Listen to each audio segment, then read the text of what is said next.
sort of best practices that came out, or themes that came out, was one, tokenism versus making a real commitment, and making sure that we do that, and demonstrating that as a brand, because if we don't do that, consumers will and customers will identify that pretty quickly.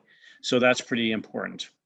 The second thing that came out, I think, was that no one or department within an organization can do it. It has to be a cross-functional, cross-organization initiative, and only in that way will you also kind of encourage that authenticity. And then another thing that we talked about too is just internally, the idea of being authentic is about, asking the right questions and making sure that as an organization, this doesn't just, there isn't an authenticity specialist, but it's owned throughout the entire organization. And it comes back to asking really good questions, and just kind of questioning everything that we all know as well and what we believe. And, there's no playbook per se. It's all about being able to kind of write as we go, and listening is a huge part of that.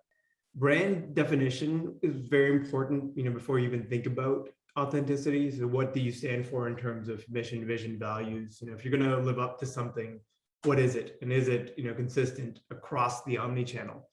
Personally, in running campaigns, which is what we do, I've seen a lot of pitfalls in personalization where you're one thing to one person on one channel, and then an absolutely opposite, diametrically opposed, voice on another one, just in the name of sales, right, or money.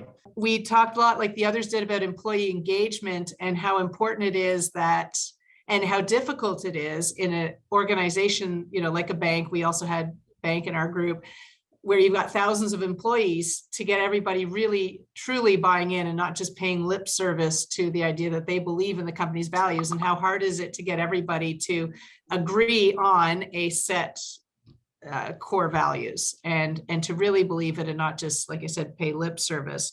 And what are the consequences if you don't get that buy-in? So you have to spend a lot of time with your own staff, and it's not just a matter of saying, these are our values, you will adopt them, but how do we bring everybody on board in an authentic way? And then, of course, the last point is explaining it to your customers so that they understand it and value it and believe in it. It ended with this idea of, larger organizations, or organizations in general, actually don't understand their purpose. And in that way, it's one of those kind of things where, well, I think authenticity begins at home. And those ambassadors are what broadcast a true, authentic nature through culture. And then what is the cost of this? And I think Aaron alluded to this, because there is a cost to engaging into an authentic culture where it affects the bottom line. And Ersagung brought that up, was, we think about marketing of how does it affect the bottom line? But at the end of the day, authenticity requires this investment. Really, the beginning of communicating that authenticity would start with defining your values and your brand purpose.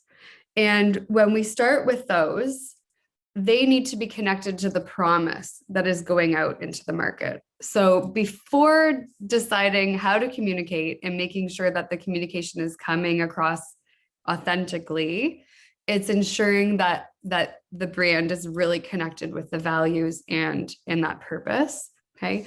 And then the second step now is ensuring that all of the employees within your organization know what those values and purpose and promise are. How do you actually drive direction of your organization, and how do you actually drive these values? And it kind of, once you've actually done that work to define who you are as an organization, it starts at hiring. You start to hire and bring on people that actually live and breathe these cultures within their own lives. And then you start to think about what are the best practices in actually building out these values within the organization and bringing them up often, whether it's through performance metrics, whether it's through decision making.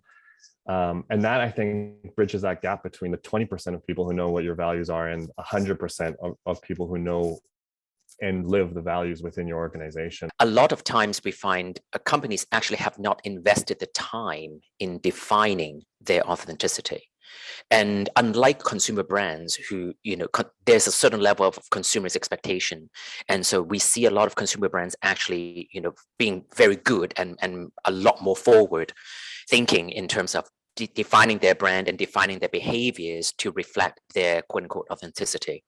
B2B brands for the longest time didn't have that same level of pressure, but now they do. But I think now the playing fields have been leveled somewhat. One conversation that I've noticed in the last couple meetings that's really been top of mind for everybody is the area of impact. So, it intersects quite closely with authenticity because there's a greater accountability, I think, for charities to be able to articulate the real impact, the change and the difference that they're making through their work, and be able to understand what drives that, report on it, measure it, and communicate it through storytelling. Obviously, as we're going through and looking at customer journeys and all the touch points, the key thing around being authentic in whatever channel. We talk a lot about employees, which was a big part of this discussion as well,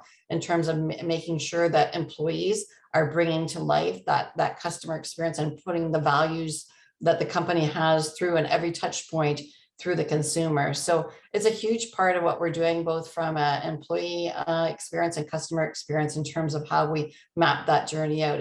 You have to be authentic, and customers are demanding that authenticity more than ever now. So a huge part of what we're actually diving into from our discussions